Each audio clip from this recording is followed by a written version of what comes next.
Amigos e amigas, Chico Freire na área para a sexta edição do podcast Armário da Bola. Dessa vez uma edição um pouquinho diferente. Normalmente a gente faz um programa em pontos corridos, né? 38 rodadas, todo mundo contra todo mundo. Hoje uma edição um pouquinho mais curta, mais enxuta, tiro curto, porque infelizmente hoje não temos a companhia do nosso grande Gustavo Angeléias, nosso apresentador, nosso maestro, nosso camisa 10. Gustavo ficou doente essa semana, pegou uma gripe. Felizmente não é corona, ele já tá bem melhor, já tá recuperado, não teve nada mais sério. Só que, enfim, tá terminando de se recuperar e hoje não vai estar aqui presente com a gente.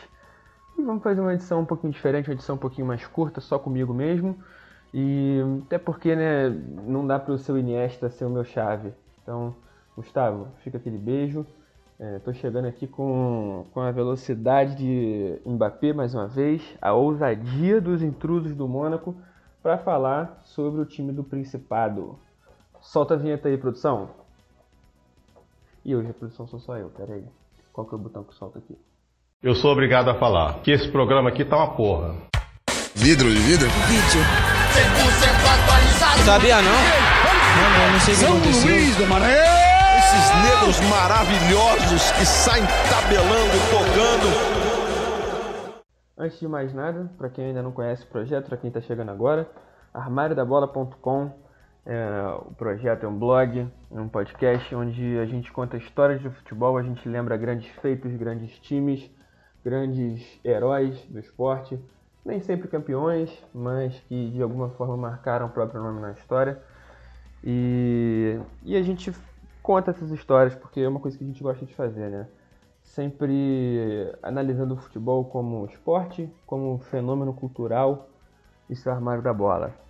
Hoje o episódio vai falar sobre o Mônaco. O Mônaco é o time dos intrusos, né, da Ligue 1, do campeonato francês. Vamos falar sobre a temporada 2015-2016 e principalmente sobre 2016-2017. Num rápido en passant aqui pelo contexto histórico, em 2016 a França foi sede da Eurocopa. A gente fez um episódio sobre o título da França na Copa do Mundo 2018 e a gente falou bastante sobre isso, sobre a importância da Euro para recuperar a autoestima do povo francês depois de tempos difíceis, pouco tempo depois dos atentados contra o Charlie Hebdo, contra o Bataclan, que foram cenas, que foram momentos que marcaram negativamente a história da França. E a Eurocopa em 2016 serviu para recuperar mesmo essa moral do povo francês.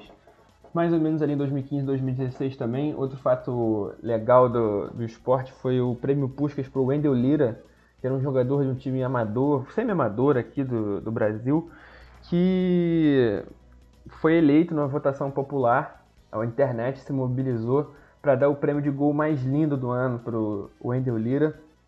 E foi um momento muito legal, um momento de humildade e de realização de sonhos, né?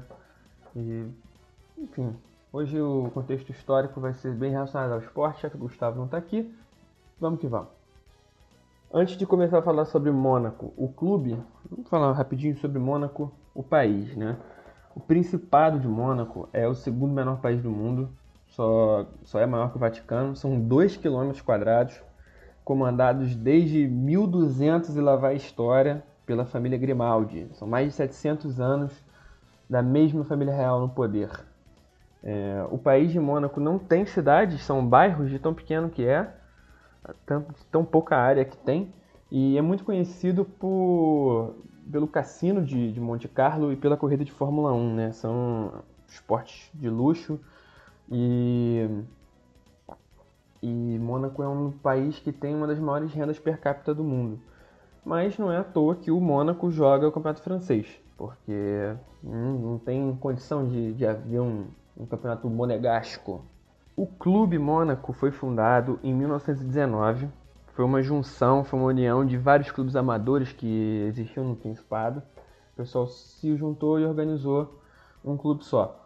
E logo a Federação Francesa já chamou eles para disputarem campeonatos ali regionais, no sul da França, ali próximos ao país de origem deles. O Mônaco é um intruso, né? É um país que joga, é um clube que joga na liga de um país estrangeiro, mas não é o único caso, não. Tem, assim, rápido de cabeça dá pra gente apontar também o caso do Swansea e do Cardiff, que são clubes do país de Gales que jogam a Premier League, né? O campeonato inglês. E dá pra citar talvez até o Barcelona também, numa escala um pouco diferente, porque o Barcelona é um clube catalão, né?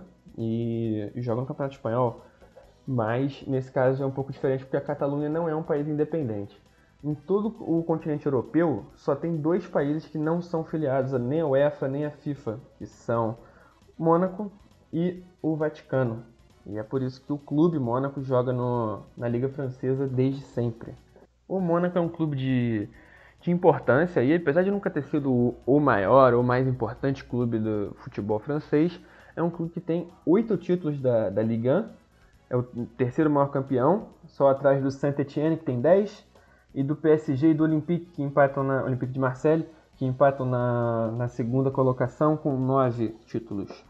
O Mônaco teve um período bem forte, bem famoso no final dos anos 80, começo dos anos 90, quando era comandado pelo Arsène Wenger, que depois fez história no Arsenal, também já foi episódio de podcast aqui no Armário da Bola. O Wenger, ele se notabilizou por fazer algumas contratações muito certeiras. Ele levou o George Weah, por exemplo, para o Mônaco e foi campeão em 1988. Mais ou menos nessa época, ele ajudou a desenvolver as categorias de base do clube também, revelou jogadores muito importantes para a história do futebol francês, como, por exemplo, Thuram, Petit e Henry, que estavam no elenco da França campeã da Copa do Mundo pela primeira vez em 98. O Henry era reserva nesse time, mas depois também se tornou um dos jogadores mais importantes da história da seleção francesa. São todos crias do Mônaco. Você, ouvinte, talvez se lembre também do Mônaco por causa da Champions League de 2003-2004. Nessa edição da competição, o Mônaco foi finalista, um time que era comandado pelo Didier Deschamps, depois foi campeão do mundo com a seleção francesa, e era um time que tinha o Evra surgindo, tinha alguns jogadores mais experientes também, caso do espanhol Morientes, caso do Juli, e nessa temporada o Mônaco foi finalista da Champions League, teve resultados muito expressivos no mata-mata, derrubou grandes clubes e acabou na final sendo derrotado pelo Porto de José Mourinho, que tinha Deco, tinha Carlos Alberto, aquele Carlos Alberto. E foi um passo muito importante na trajetória do Mônaco, foi um episódio importante, mesmo que não tenham sido campeões. Foi um momento de muita glória da equipe. Curiosamente, foi também na época que o clube viveu seu auge esportivo, talvez, continental, em que a parte administrativa sofreu muito. O Mônaco teve o seu pior ano financeiro, teve o maior prejuízo da história nessa temporada, e passou os anos seguintes tendo muita dificuldade para se manter, para se estabelecer. Trocou de dono várias vezes, foi uma época muito conturbada administrativamente mesmo para o clube, que culminou com rebaixamento. Foram várias campanhas péssimas, contratações estranhas e muito gasto de dinheiro, e o clube acabou sendo rebaixado. Em 2011, o Mônaco foi vendido de vez.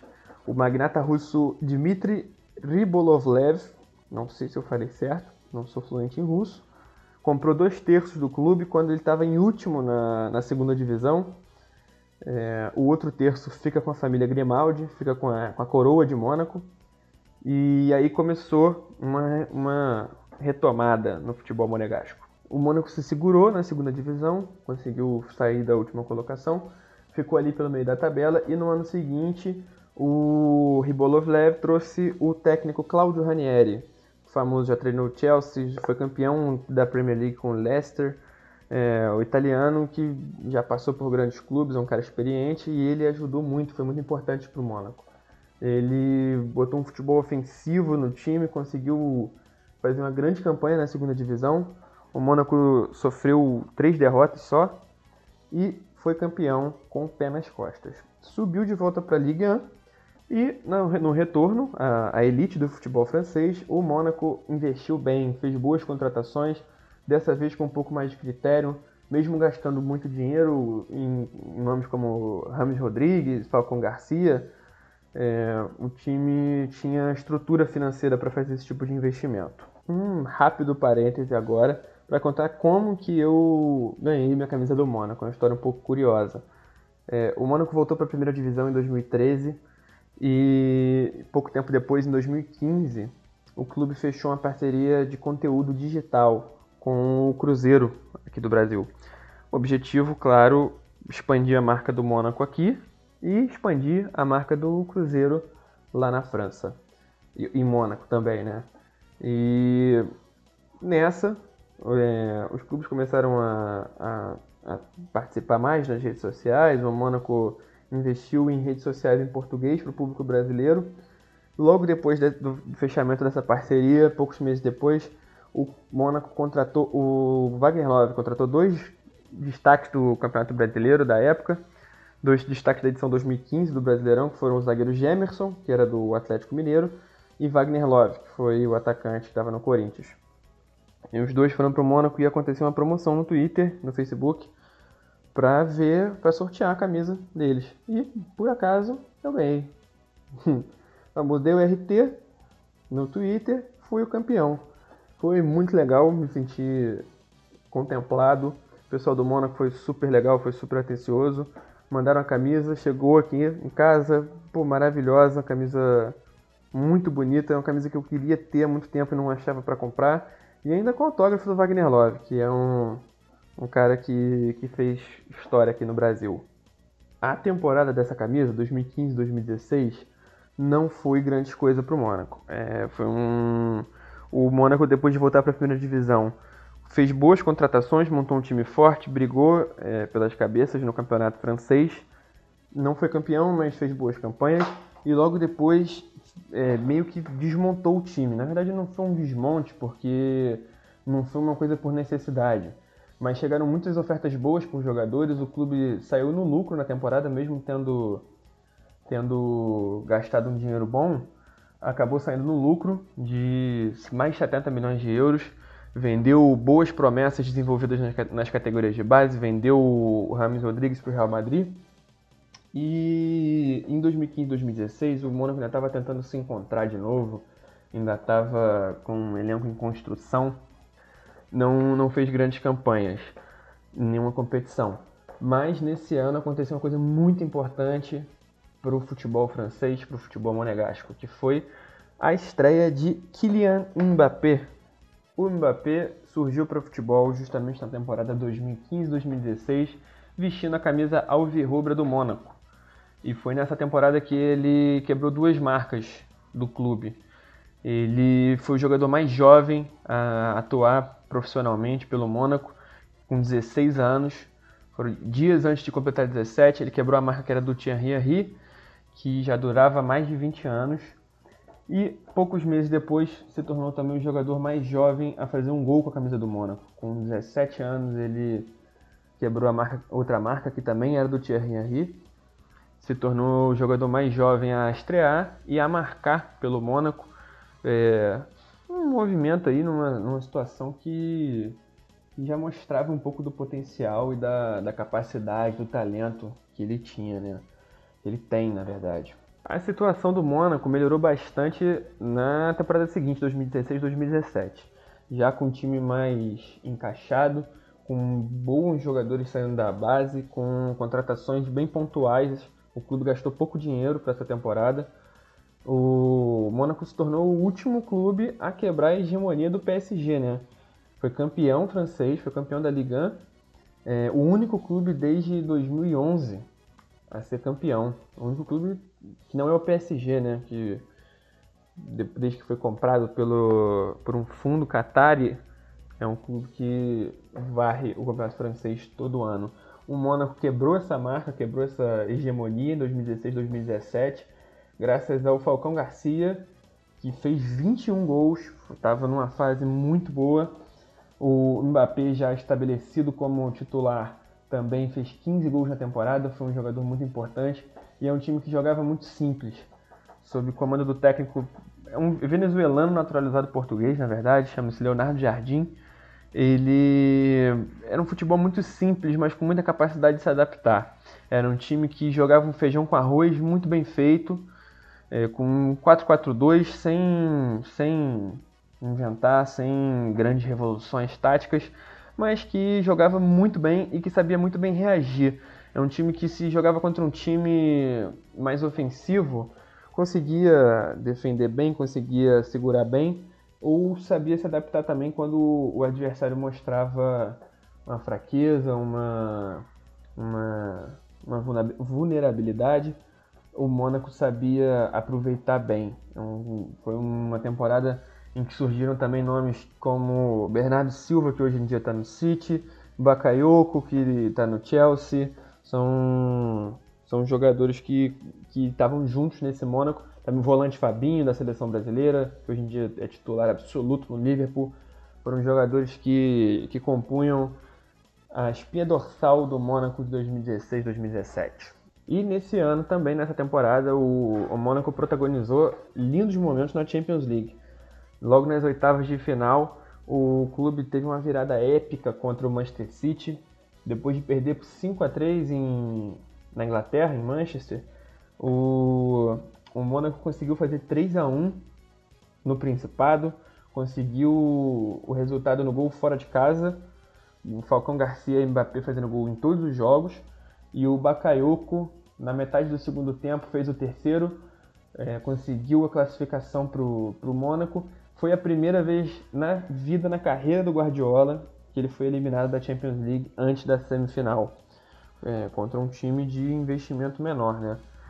E nas quartas de final, mais uma vez, o Mônaco enfrentou um time um pouco mais tradicional na competição, que foi o Borussia Dortmund, e mais uma vez venceu. Ganhou tanto na Alemanha quanto em Mônaco e chegou na semifinal, quando foi eliminado pela Juventus, que a Juventus também é um clube de peso. E depois desse batidão, desse review aqui sobre a história do Mônaco, chegamos ao fim desse episódio um pouco diferente do Armário da Bola. Hoje não foi o armário inteiro da bola, né? Hoje foi só a gaveta, só aquela gaveta onde você guarda o meião. Episódio mais curtinho. Agradeço imensamente a audiência, agradeço a cada um que está escutando. Eu e o Gustavo, mais uma vez eu faço questão de falar isso, eu e o Gustavo, a gente está se sentindo muito, muito feliz, muito orgulhoso com a repercussão. E isso é graças a quem está escutando, quem está comentando, mandando uma mensagem pra gente. Muito, muito, muito, muito obrigado de verdade. Isso faz muito bem, isso nos estimula a continuar produzindo conteúdo. Muito obrigado, um beijo e até a próxima.